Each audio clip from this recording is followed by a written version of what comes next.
ইলিশের প্রজনন ক্ষেত্র রক্ষায় সমুদ্রে অভিযান চালাচ্ছে বাংলাদেশ নৌবাহিনী এবং মৎস্য অধিদপ্তর। সকাল ৯টা থেকে বঙ্গোপসাগরের পতেঙ্গা উপকূলে এই অভিযান শুরু হয়েছে। সারাদিন চলবে এই কার্যক্রম। অভিযানে উপস্থিত আছেন মৎস্য সচিব আবু তাহের মোহাম্মদ জাবের, মৎস্য অধিদপ্তরের মহাপরিচালক আব্দুর রৌফ। নৌবাহিনী জানিয়েছে ৪ অক্টোবর থেকে চাঁদপুর, চট্টগ্রাম ও কক্সবাজারে পরিচালিত অভিযানে প্রায় ১০ কোটি টাকা মূল্যের জাল, ৫৯,০০০ কেজি ইলিশ সহ অন্যান্য মাছ জব্দ করা হয়েছে। মাছ শিকারের ২১টি নৌকা ও ৪০৫ জন জেলেকে স্থানীয় প্রশাসনের নিকট হস্তান্তর করা হয়েছে।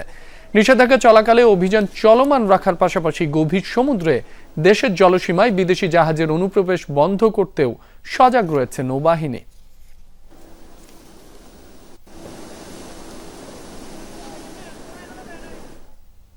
দর্শক, যেমনটি জানাচ্ছিলাম, বঙ্গোপসাগরে মা ইলিশ সংরক্ষণে অভিযান চালাচ্ছে বাংলাদেশ নৌবাহিনী। গভীর সমুদ্রে সেই অভিযানে রয়েছে সহকর্মী আলামিন শিকদার। আলামিন, অভিযানে কেমন চিত্র দেখছেন? জেলেরা নিষেধাজ্ঞা অমান্য করে সাগরে নেমেছে কিনা সেখানকার চিত্রও জানাবেন।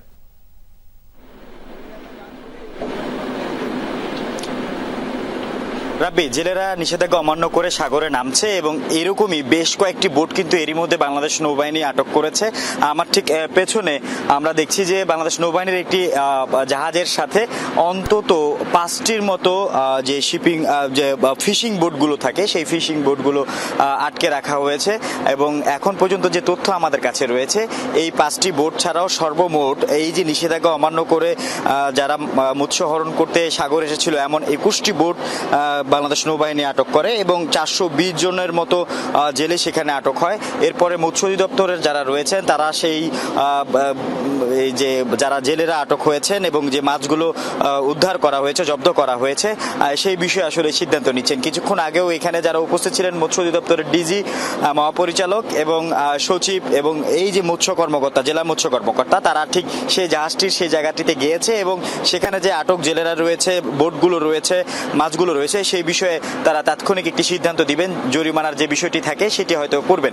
আমরা সেই তথ্যগুলো পাওয়ার পর আবার আপনাকে জানানোর চেষ্টা করব। তবে সবকিছু মিলিয়ে বাংলাদেশ নৌবাহিনী এবং কোস্টগার্ড যে চেষ্টাটি করছে সেটা হচ্ছে যে এই যে নিষেধাজ্ঞা শুরু হয়েছে সেই নিষেধাজ্ঞার পর সেই নিষেধাজ্ঞা অমান্য করে যারা গভীর সমুদ্র গিয়ে মৎস্য আহরণ করছে এবং মা ইলিশ সংরক্ষণে তাদের যে কার্যক্রম সেটা যে তারা মানছেন না, সেটা আসলে নিয়ন্ত্রণের করার জন্যই তাদের যে অভিযান সেই অভিযান পরিচালিত হচ্ছে।